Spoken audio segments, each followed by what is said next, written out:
Assalamualaikum warahmatullahi wabarakatuh. Anak-anakku, bagaimana kabar kalian? Tentunya semua dalam keadaan sehat walafiat. Jumpa lagi dengan saya, Ibu Sukesi. Kali ini kita akan membahas tentang permasalahan keberagaman dalam masyarakat Indonesia.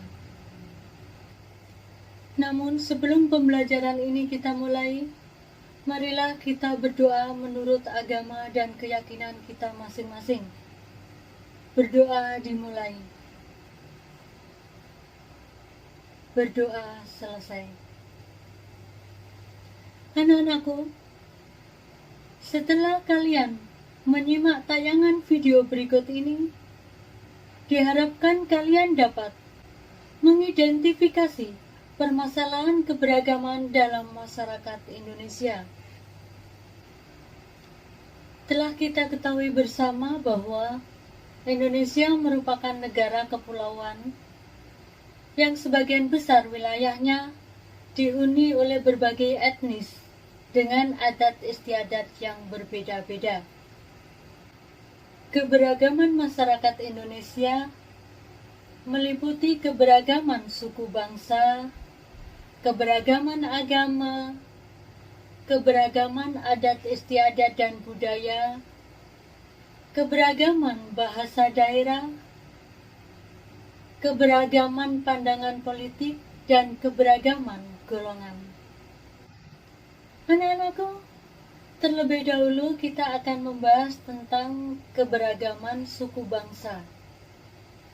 Suku-suku bangsa yang tersebar di Indonesia merupakan warisan sejarah bangsa. Persebaran suku bangsa dipengaruhi oleh faktor geografis, perdagangan laut, dan kedatangan para penjajah di Indonesia. Persebaran yang luas menjadikan suku bangsa di Indonesia memiliki ciri dan karakter tersendiri yang berbeda antara suku bangsa yang satu dengan suku bangsa yang lainnya. Walaupun memiliki suku bangsa yang beraneka ragam, kita tetap satu bangsa, satu tanah air, dan satu bahasa, yaitu Indonesia. Untuk itu, kita harus menyadari bahwa keberagaman itu merupakan kekayaan yang tak ternilai harganya dan harus dapat dijadikan sebagai kekuatan yang mampu mempersatukan bangsa Indonesia. Keberagaman berikutnya adalah keberagaman agama. Agama merupakan satu hal yang tidak terpisah dari kehidupan masyarakat Indonesia. Keanekaragaman suku bangsa, letak geografis, dan latar belakang sejarah yang merupakan faktor penyebab terjadinya keberagaman agama di Indonesia. Dan pemerintah Indonesia telah menetapkan bahwa agama Islam, agama Kristen, agama Katolik, agama Hindu, agama Buddha, dan agama Konghucu sebagai agama resmi penduduk di Indonesia. Selanjutnya, keberagaman adat istiadat dan budaya.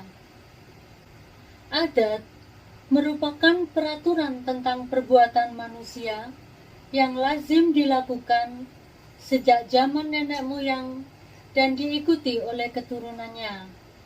Adapun adat yang telah melembaga disebut adat istiadat. Adapun sebagai contoh keberagaman budaya di Indonesia adalah keberagaman rumah adat, pakaian adat, senjata tradisional, alat musik tradisional, lagu-lagu daerah, tarian daerah, makanan khas tradisional, kerajinan khas daerah, upacara adat, dan sistem kekerabatan. Anak-anakku yang hebat, keberagaman yang berikutnya adalah keberagaman bahasa daerah. Bahasa daerah merupakan salah satu dari budaya Indonesia. Dalam Undang-Undang Republik Indonesia Nomor 5 Tahun 2017 tentang pemajuan kebudayaan poin B yang menjelaskan bahwa keberagaman kebudayaan daerah merupakan kekayaan dan identitas bangsa yang sangat diperlukan untuk memajukan kebudayaan nasional Indonesia di tengah dinamika perkembangan dunia. Berikutnya, keberagaman pandangan politik. Anak-anakku, berbeda pendapat dan dukungan dalam politik itu adalah hal yang wajar dalam politik. Namun, perbedaan itu jangan sampai menjadi malapetaka. Selanjutnya, keberagaman golongan. Dalam kelas sosial, terdapat penggolongan manusia secara bertingkat atas dasar kedudukan atau status sosial, sehingga menyebabkan perbedaan antara hak dan kewajiban. Selain dilihat dari lapisan masyarakat atau kelas sosial, keberagaman masyarakat ditandai adanya segmentasi dalam bentuk kelompok-kelompok yang memiliki kebudayaan yang berbeda satu sama lain. Anak-anakku, pembahasan berikutnya adalah tentang pengaruh keberagaman masyarakat Indonesia. Keberagaman masyarakat Indonesia bisa berdampak positif dan bisa juga berdampak negatif. Dampak positif yang ditimbulkan dari keberagaman masyarakat Indonesia diantaranya adalah terciptanya integritas nasional.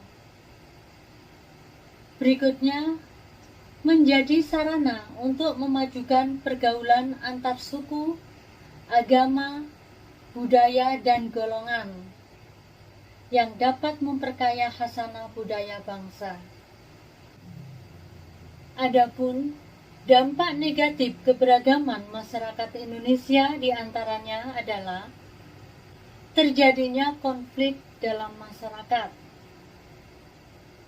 Kemudian munculnya sikap primordialisme, yaitu pandangan yang berpegang teguh pada hal-hal yang dibawa sejak kecil, baik mengenai tradisi, adat istiadat, kepercayaan, maupun segala sesuatu yang ada di lingkungan pertamanya. Dampak negatif berikutnya yaitu munculnya sikap etnosentrisme, yaitu suatu pandangan yang menganggap bahwa suku bangsanya sendiri lebih unggul dibandingkan dengan suku bangsa yang lainnya. Kemudian, fanatisme yang berlebihan, yaitu paham yang berpegang teguh secara berlebihan terhadap keyakinannya sendiri, sehingga menganggap salah terhadap keyakinan orang lain. Anak-anakku yang hebat, pembahasan berikutnya adalah tentang permasalahan keberagaman dalam masyarakat Indonesia.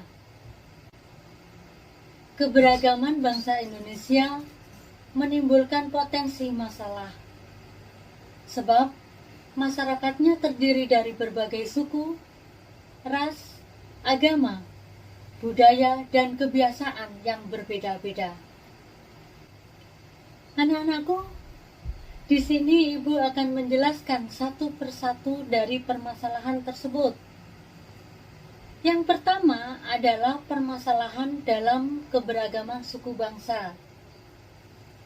Permasalahan keberagaman suku ini terjadi karena adanya sikap antara lain sikap etnosentrisme, yang kedua sikap primordial atau kedaerahan, yang ketiga persepsi yang keliru tentang otonomi daerah, dan yang keempat adalah fanatisme sempit atau berlebihan. Permasalahan yang kedua adalah Permasalahan dalam keberagaman agama. Permasalahan antar umat beragama terjadi karena yang pertama adalah mereka masih belum memahami ajaran agamanya atau menyimpang dari aturan atau ajaran agama masing-masing. Yang kedua, masyarakat masih mementingkan diri sendiri atau menganggap agamanya yang paling benar. Yang ketiga, masyarakat masih bertindak semaunya sendiri tanpa mengikuti kaidah yang ada. Anak-anakku, permasalahan yang ketiga adalah permasalahan keberagaman adat istiadat dan budaya. Dikutip dari situs resmi Kementerian Pendidikan dan Kebudayaan Republik Indonesia, masalah yang timbul dalam keberagaman masyarakat antara lain timbulnya pertentangan antar budaya, kemudian kecemburuan sosial, selanjutnya adanya sentimen kedaerahan, dan selanjutnya adalah perubahan nilai-nilai budaya akibat globalisasi. Permasalahan yang keempat adalah permasalahan dalam perbedaan bahasa daerah.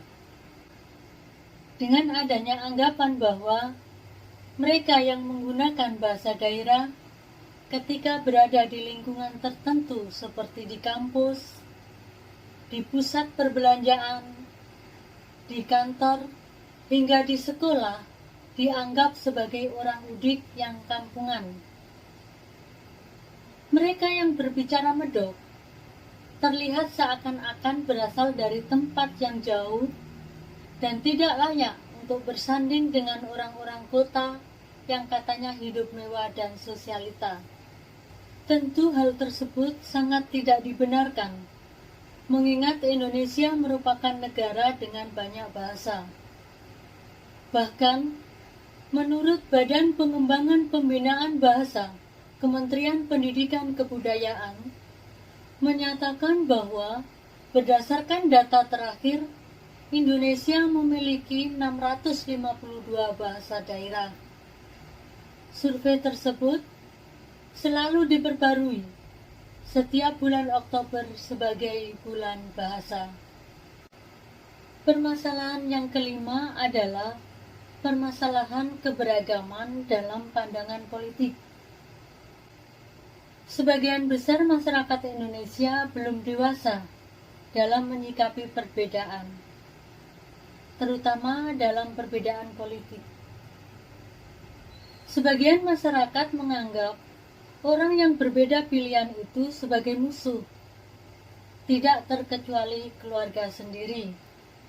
Sebagai contoh, banyaknya rumah tangga yang berantakan karena berbeda dukungan dalam politik. Ada juga hanya karena beda pandangan politik, antar tetangga tidak bertegur sapa. Pertemanan, persaudaraan jadi renggang, dan banyak sekali contoh yang lain. Anak-anakku, permasalahan yang keenam adalah permasalahan keberagaman golongan.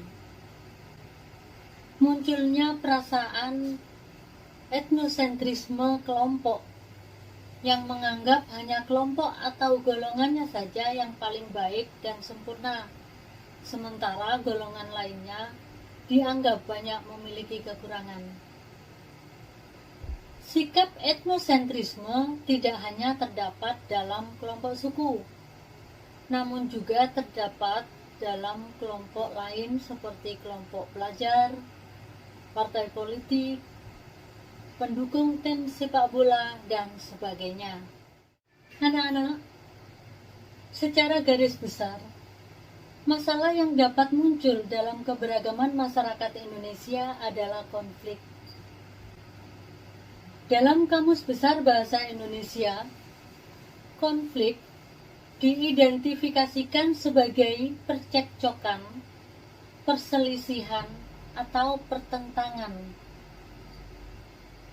Suryono Sukamto mengemukakan 4 faktor yang dapat menyebabkan terjadinya konflik dalam masyarakat, yaitu 1. Perbedaan antar individu. Yang kedua, perbedaan kebudayaan. Yang ketiga, perbedaan kepentingan. Dan yang keempat adalah perubahan sosial. Dan dalam masyarakat kita terdapat beberapa sikap yang dapat menjadi penyebab konflik, yaitu 1. Primordialisme yang berlebihan. Kedua, etnosentrisme. 3. Diskriminatif. 4. Stereotip. 5. Fanatisme. 6. Eksklusivisme. Suryono Sukamto membagi 5 bentuk khusus konflik atau pertentangan yang terjadi dalam masyarakat. Kelima bentuk konflik atau pertentangan itu adalah sebagai berikut. 1. Konflik pribadi. Yang kedua, konflik rasial. 3. Konflik antara kelas-kelas sosial. 4. Konflik politik. Dan yang kelima adalah konflik internasional. Adapun terjadinya konflik dapat menimbulkan sejumlah hal, antara lain sebagai berikut. Pertama, adanya perpecahan dalam masyarakat. Yang kedua, kerugian harta benda dan korban manusia. Yang ketiga, hancurnya nilai-nilai dan norma yang ada. Keempat, adanya perubahan kepribadian. Dan yang kelima adalah terjadinya dominasi. Nah, anak-anakku, cukup sekian pembelajaran kali ini. Sampai jumpa lagi dalam pembelajaran berikutnya. Salam sehat dan tetap mematuhi protokol kesehatan. Wassalamualaikum warahmatullahi wabarakatuh.